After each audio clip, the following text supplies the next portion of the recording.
substantial building. You can see American Temperance House. It originally was just the American Hotel or American House, I forget. But in the early 70s, they started experimenting with not having liquor available to appeal to a different clientele. And so anyway, that's probably the biggest thing that burned in the fire. Now, as it was burning, a guy named Charles Salter was helping move furniture out of it.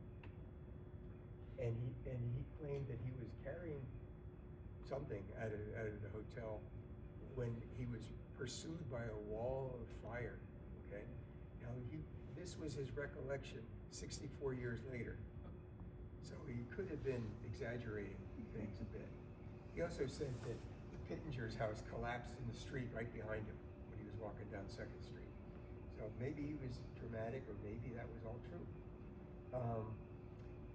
Now, let's see.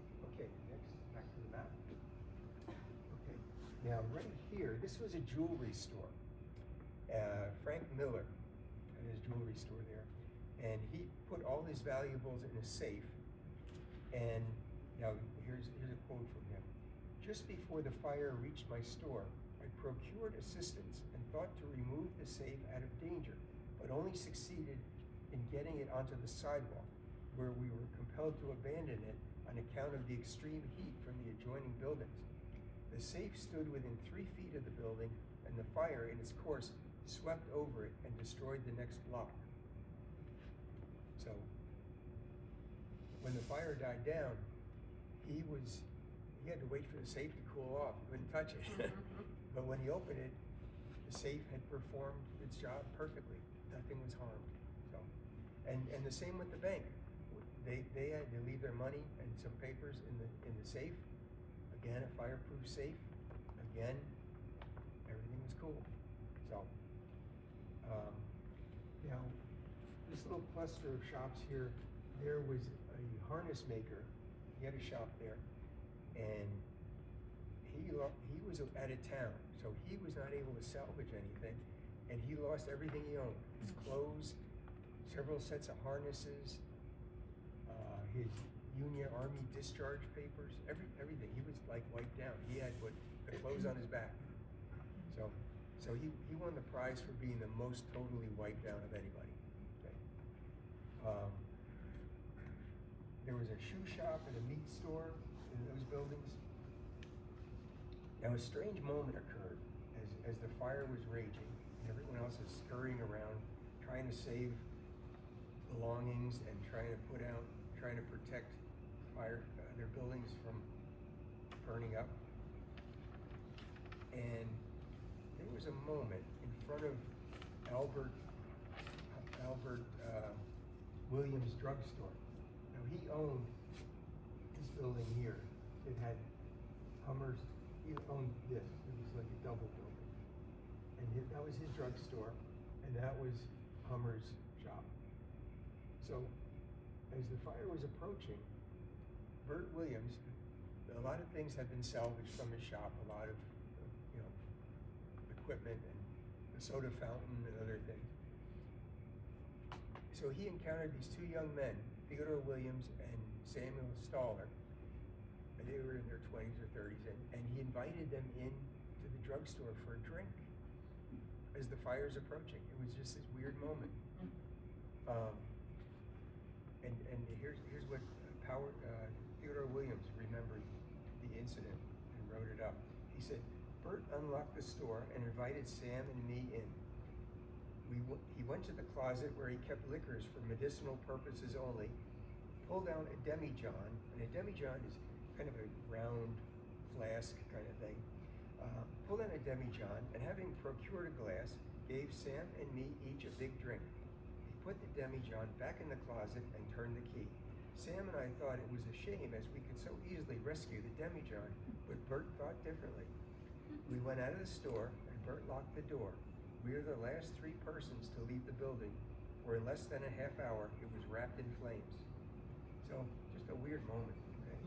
And the fire spread from the hotel, and it burned up 4 houses in a row. three of which were residences. One was a millinery shop. Now, another family of Pittingers lived where the Frenchtown bookshop is now, and that was their residence. And they had a piano that they wanted to rescue. They didn't know that their house would not burn down. And in all the excitement, 4 men picked up the piano and ran it out the back door to safety. After the fire, it took 10 men to bring it back. So I guess that's the power of adrenaline. So.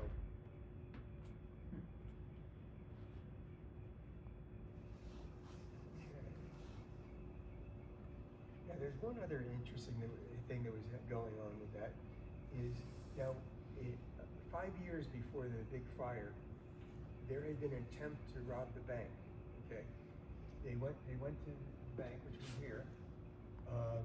5 strangers came in on an evening train. They kind of hid in town until it was really dark, and then the banker and his family lived in that building. They lived upstairs over the bank. There was a lot of that in those days, and they broke into his house and tried to get him to open the safe to give them the money, and he resisted, and there was a scuffle.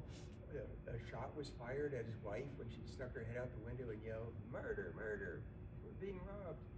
And so anyway, those strangers escaped, and they with no money, but they got away.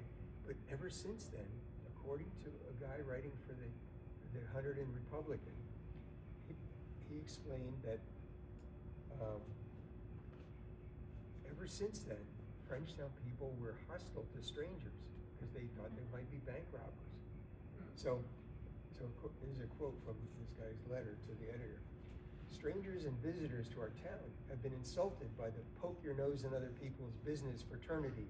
From the time the cars dropped a passenger at the depot to the hour of departure, they have been scrutinized, stared at, followed, watched, talked about, and treated generally as escaped convicts. It had gotten so that strangers have been loath to visit the place or have gone away with a not very exalted opinion of the breeding displayed by our inhabitants." So anyway, based on that, there had been a stranger arrived in town that day before the fire, and this one guy was dead sure that was the culprit, and he had a shotgun, and he was hunting all through the fire, all around the American Hotel and vicinity with the shotgun, aiming to shoot the stranger, who incidentally was helping to fight the fire elsewhere in town, and just by luck didn't happen to find that guy. So that's pretty much how the fire was. Now, by the way, at 3:30, the Phillipsburg Fire Company got back to, they said, "Well, we're all ready to come down." And they said, "Oh, it's too late, you missed it. You can stand down." So,